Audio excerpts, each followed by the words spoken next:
ನಮ್ಮ ಜೊತೆ ಹಿರಿಯ ನಟಿ ಜಯಮಾಲಾ ಅವರಿದ್ದಾರೆ. ಬನ್ನಿ ಅವ್ರನ್ನ ಮಾತನಾಡಿಸ್ತಾ ಹೋಗೋಣ. ಮೇಡಮ್ ನಮಸ್ತೆ. ನಮಸ್ತೆ ಅಮ್ಮ.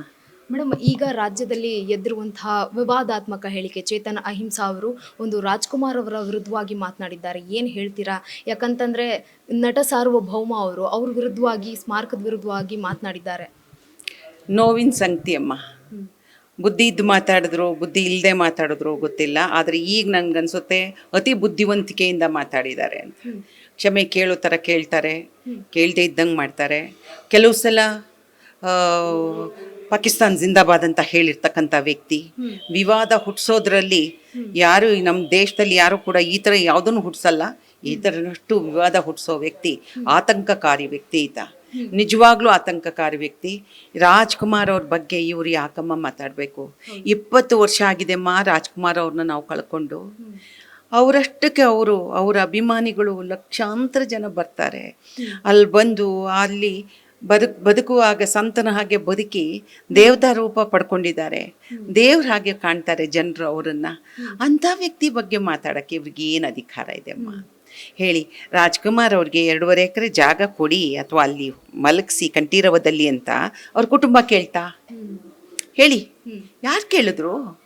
ಸರ್ಕಾರ ಕೊಟ್ಟಿದ್ದು ಯಾಕೆ ಕೊಟ್ಟರು? ಯಾಕೆಂದರೆ ರಾಜ್ಕುಮಾರ್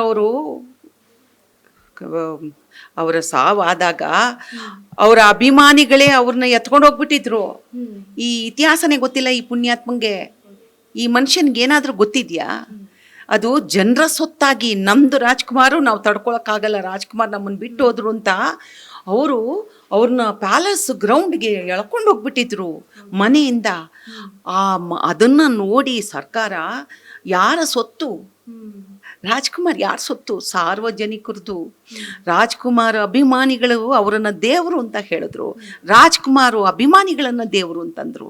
ಹಾಗೆ ನಡ್ಕೊಂಡ್ರು, ಹಾಗೆ ಹೋದ್ರು. ಇವತ್ತಿಗೂ ಅವರ ಅಭಿಮಾನಿಗಳು ಅವರನ್ನು ಹಾಗೆ ನೋಡ್ತಿದ್ದಾರೆ, ದೇವತಾ ಸ್ವರೂಪವಾಗಿ ನೋಡ್ತಾರೆ.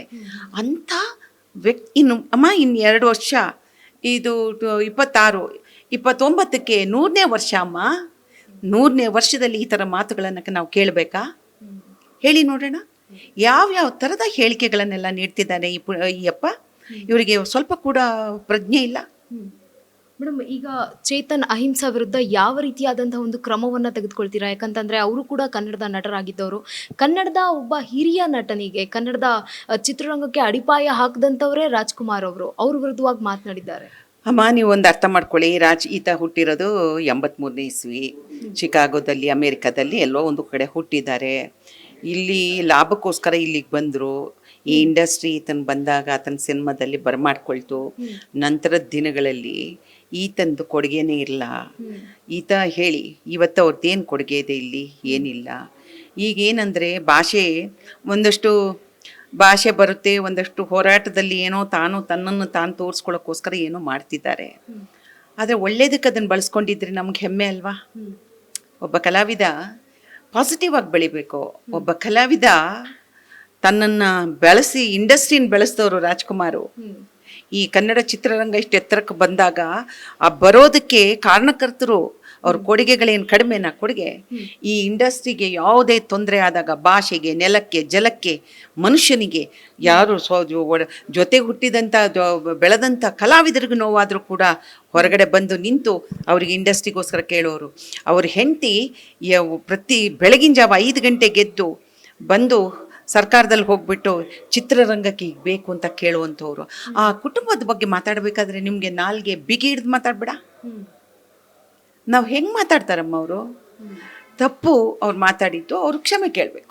ಓಕೆ, ನೀವು ಹೇಳ್ತಾ ಇದ್ರಿ ಅವ್ರು ಒಂದು ಟ್ವೀಟ್ ಮಾಡಿರೋದ್ರಲ್ಲಿ ಈಗ ನಟರ ಒಂದು ಏನು ಅಭಿಮಾನಿಗಳಿರ್ತಾರಲ್ಲ ಅವ್ರ ಮಧ್ಯೆ ಬೆಂಕಿ ಹಚ್ಚುವಂಥ ಕೆಲಸ ಆಗ್ತಾ ಇದೆಯಾ ಅಂತ. ಯಾಕಂತಂದರೆ ಅವರು ಟ್ವೀಟ್ ಮಾಡಿರೋದ್ರಲ್ಲಿ ವಿಷ್ಣುವರ್ಧನ್ ಅವರಿಗೆ ಯಾಕೆ ಜಾಗ ಕೊಡಲಿಲ್ಲ ಅನ್ನುವಂಥ ಒಂದು ಪ್ರಶ್ನೆಯನ್ನು ಕೂಡ ಇದೆ. ಬೇರೆ ನಟರಿಗೆ ಯಾಕೆ? ಅಮ್ಮ, ಆತನ ಬುದ್ಧಿಗೆ ನಾನು ಕೇಳ್ತೀನಿ, ಅವನಿಗೆ ಬುದ್ಧಿನೇ ಇಲ್ಲ, ಮಣ್ತಿದ್ದಿದೆ ಆತನ ಬುದ್ಧಿ. ವಿಷ್ಣುವರ್ಧನ್ ಅವರಿಗೆ ಮೈಸೂರಿನಲ್ಲಿ ಎಷ್ಟು ದೊಡ್ಡ ಜಾಗ ಕೊಟ್ಟಿದೆ, ದಯವಿಟ್ಟು ಹೋಗಿ ನೋಡಕ್ಕೆ ಹೇಳಿ. ವಿಚಾರ ಗೊತ್ತಿಲ್ಲ ಅಂದರೆ ತಿಳ್ಕೊಳಕ್ಕೆ ಹೇಳಿ ಇಂಡಸ್ಟ್ರಿನಲ್ಲಿ ಎಲ್ಲರ ಹತ್ರ. ಅವ್ರ ಬಗ್ಗೆ ಮಾತಾಡೋಕ್ಕೆ ಇವ್ರಿಗೆ ನಾಚಿಕೆ ಆಗೋದಿಲ್ವಾ? ನಿಮಗೆ ಗೊತ್ತಿಲ್ವಮ್ಮ?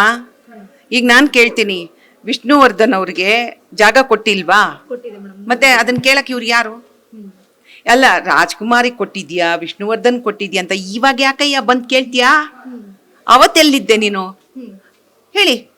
ಮೇಡಮ್ ಈಗ ಕನ್ನಡ ಚಿತ್ರರಂಗದ ವಿರುದ್ಧವಾಗಿ ಸಾಕಷ್ಟು ಜನ ಮಾತಾಡ್ತಾರೆ. ಸೋನು ನಿಗಮ್ ಕೂಡ ಅವರು ಮಾತನಾಡಿದ್ರು, ಈಗ ಇವರು ಕೂಡ ಮಾತನಾಡ್ತಾರೆ. ಒಂದು ಕ್ಷಮೆ ಕೇಳಿದ್ರೆ ಯಾಕೆ ಸೈಲೆಂಟ್ ಆಗ್ತಾ ಇದೆ, ಯಾಕೆ ಅವ್ರ ವಿರುದ್ಧ ಕ್ರಮವನ್ನು ತೆಗೆದುಕೊಳ್ಳಲ್ಲ ಅಂತ.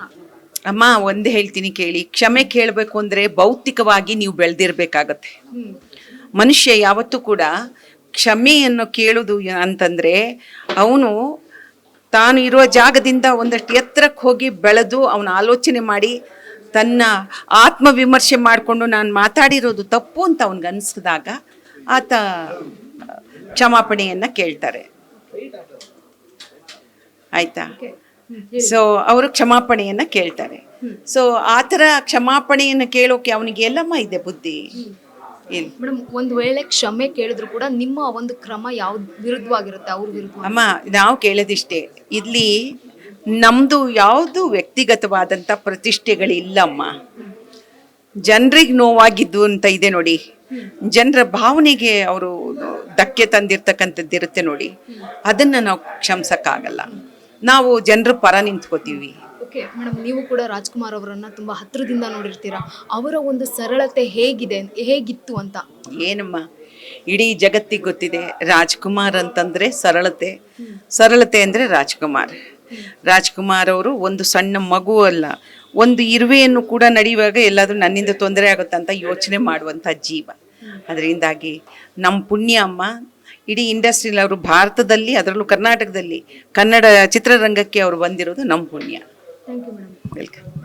ಎಸ್, ಇದಾಗಿತ್ತು ಹಿರಿಯ ನಟಿ ಜಯಮಾಲಾ ಅವರ ಮಾತು. ಕ್ಯಾಮ್ರಾ ಪರ್ಸನ್ ಗುರು ಜೊತೆ ಗಂಗಾ ಜಾಧವ್.